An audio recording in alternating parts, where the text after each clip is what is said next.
Today I choose to follow you. Good morning. It's Wednesday, the 30th of November, and welcome to Coffee with God this morning. I've got an awesome cup here. I trust you have as well.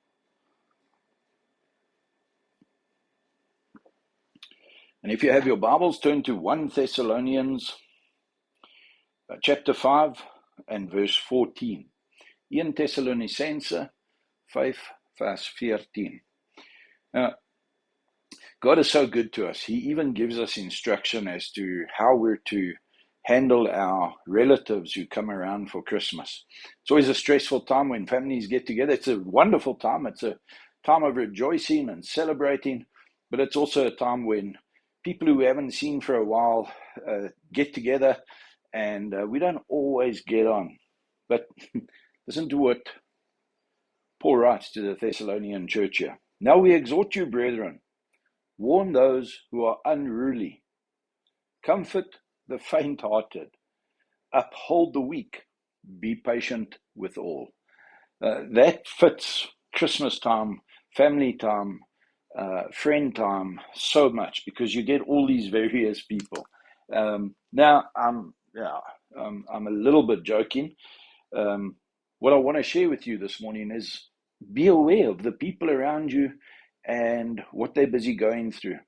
So often we're so caught up in our own story that we don't realize people around us are going through difficulties. And they can exhibit, they can show you that they're going through difficulties by being unruly,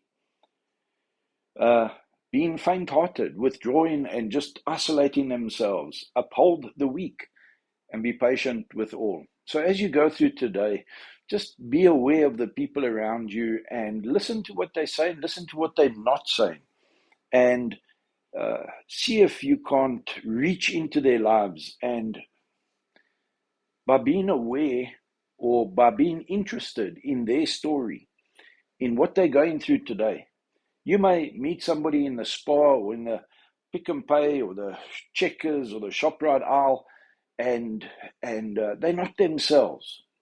They're throwing a tantrum. They're having a hissy fit.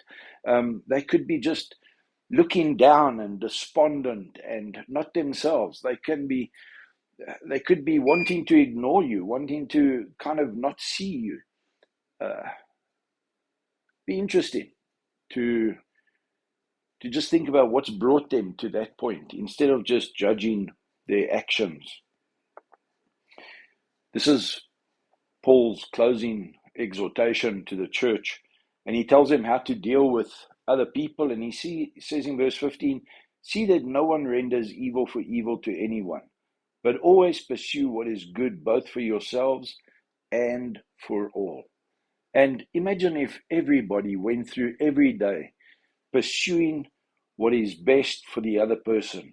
In other words, putting themselves and their needs and their desires and their wants just a little bit into second place, and pursuing, chasing after, striving to beat, to give the other person what they want, what brings the best out in them, instead of giving evil for evil. So you've done something to me, now I want to just get you back, and I want to do evil back to you. You hurt me, I want to hurt you.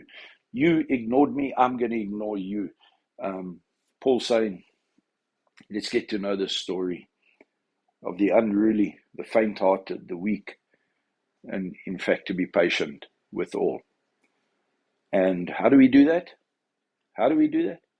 I'm so glad you asked. Verse 16 and 17. Rejoice always, pray without ceasing. You see, if I truly get a hold of all that God has done for me and is doing in me and is doing for me, then I rejoice. And if I go into the day praying and aligning my will to God's will, being aware of God's presence in my life, in other words, associating myself with the presence of God in my life, then it becomes easier to exhort brethren who are unruly, faint-hearted, weak, and yes, to be patient with all. So, can I challenge you this Wednesday? not just for Christmas, but starting today, going into the festive season.